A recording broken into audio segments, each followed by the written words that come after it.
1. 다른 사람의 집에 월세나 전세로 사는 사람을 보호하는 법은 무엇입니까?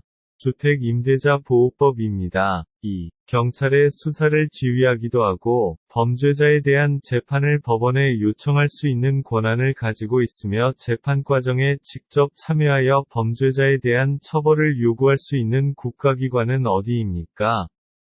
검찰입니다. 3. 국가에서 빈곤층을 대상으로 국민의 최저 생활을 보장해주는 제도를 무엇이라고 하나요? 국민기초생활보장제입니다. 4. 가짜 이름이나 다른 사람 이름이 아닌 오직 본인의 이름으로만 금융거래를 할 수 있도록 제도를 무엇이라고 합니까? 금융실명제입니다. 5. 결혼한 사실을 행정관청에 신고하는 일을 무엇이라고 합니까? 혼인신고입니다. 6. 도로에 버스만 다닐 수 있는 차로를 따로 만들어 버스 통행을 원활히 하고자 하는 제도를 무엇이라고 합니까? 버스 전용자로체입니다. 7. 미래의 위험이나 사고에 대비하여 평소에 돈을 조금씩 납부하고 위기에 처했을 때 약속된 돈을 받는 제도를 무엇이라고 합니까? 보험입니다. 8. 국가가 낮은 임금의 노동자를 보호하기 위해서 법으로 임금의 최저액을 정하여 노동자의 생활을 보장하는 제도는 무엇입니까? 최저임금제도입니다. 9. 전세금이나 월세보증금을 보호받기 위한 제도로 집주인이 바꾸는 경우에도 전세금 및 보증금을 우선적으로 돌려받을 수 있는 제도는 무엇입니까?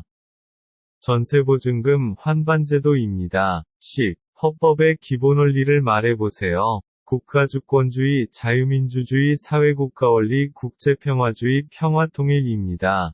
11. 코로나19 등의 전염병 예방을 위해서 일상생활에서 할 수 있는 일은 무엇입니까? 손을 씻기, 사회를 거리두기, 외출할 때 마스크를 꼭 착용합니다.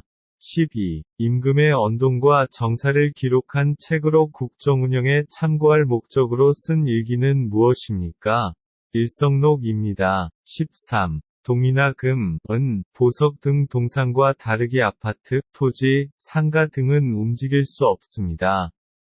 이렇게 움직일 수 없는 재산을 무엇이라고 합니까?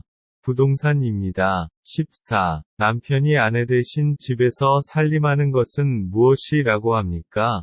전업주부입니다. 15. 대통령과 국무총리를 뒤에를 받아 행정부, 법무부, 교육부, 안전행정부 등 부처 일은 맡다 보는 사람이 누구입니까? 장관입니다. 16. 상대방이 연령이 높은 사람이거나 지위가 높은 경우, 또는 공적인 장소에는 무슨 말을 사용합니까? 존댓말입니다. 17. 아이를 적게 낳아 인구가 줄고, 인구 중에 나이가 많은 사람들이 늘어나는 현상을 무엇이라고 하나요? 저출산 고령화입니다. 18. 개인 간의 다툼에 관련된 민사사건이나 범죄 사건에 관련된 형사사건이 발생 경우 개인이나 단체를 대신해 소송을 제기하거나 재판에서 그들을 변호해 주는 사람은 누구입니까? 변호사입니다. 19. 장애인의 일자리 관련해서 차별을 금지하고 장애인 보호하며 장애인들의 권리를 구제하기 위하여 지정된 법은 무엇입니까?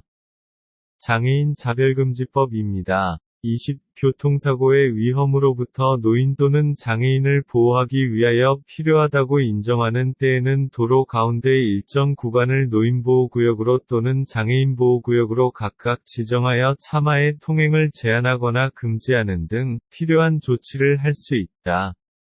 그 구역은 무엇입니까? 장애인 또 노인보호구역입니다.